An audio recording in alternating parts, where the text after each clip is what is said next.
So here we have the Nissan Qashqai automatic on a 67 plate. I'm going to start off by showing you around the outside of the car, and then we'll hop in and run through some controls on the inside. But from the outside, you can see we've got those alloy wheels and tinted windows. Let's start off inside the boot and then work our way around the rest of the car from there.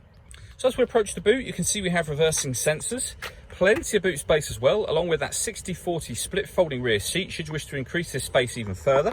And then these two tray sections lift and remove should you need even more space.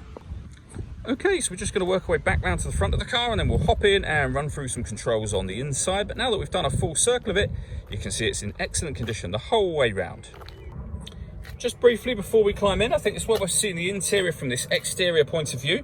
You get leather seats, as you can see, and the driver's seat is not only electronically adjustable, but has two memory settings just there.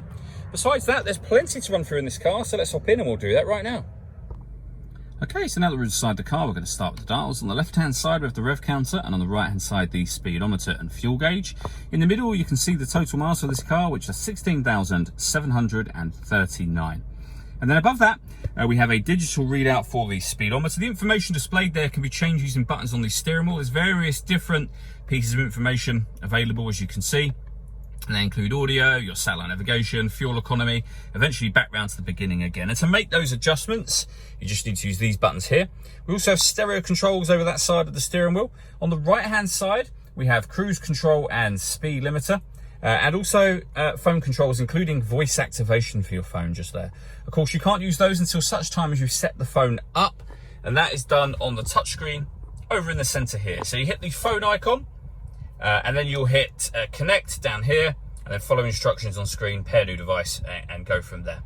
When it comes to music in this car, we have the radio, of course, so we have DAB, FM and AM radio available to us. If you want to listen to your own music, you can do.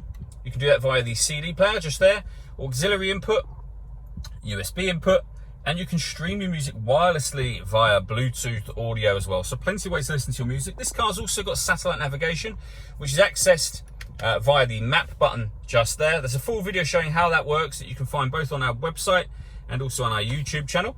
And if we put the car into reverse, you'll see we have a 360 parking camera. That's the reverse camera just there with guidelines, show you what direction the car is headed in.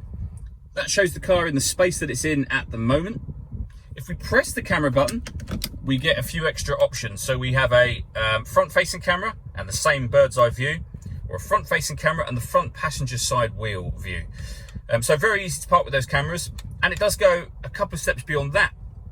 This car's got autonomous parking, meaning that it can parallel park and bay park itself. Again, we have a couple of videos showing how that works on our website and YouTube channels. Well worth having a look at those if you have the time. Working our way down from that, we have dual zone climate control. So you can adjust the passenger temperature and the driver temperature, the fan speed up and down from here. You can determine where you'd like the air to be distributed within the car. The air conditioning is on when this light shows, so it's on at the moment, off or back on again. Or you can hit auto, and the car will now maintain those temperatures by taking control of the direction of the air and the fan speed, which you can see it doing now. You can override that whenever you wish to, put it back on whatever setting you want it on there, and you can see the auto has now gone off. We have a proper heated front screen in this car, as well as the heated rear screen as well. Automatic handbrake or electronic handbrake, a 12-volt charging socket, the gear lever for the fully automatic gearbox, and then driver and passenger heated seats. The last thing I wanted to talk about is the panoramic glass roof on this car.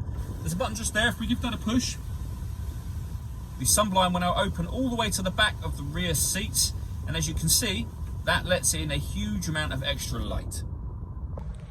All that leaves me to say is thank you for taking the time to watch this video. If you'd like to come and see the car in person and have a test drive, please feel free to call any of our MJA sites. We'd love to hear from you soon.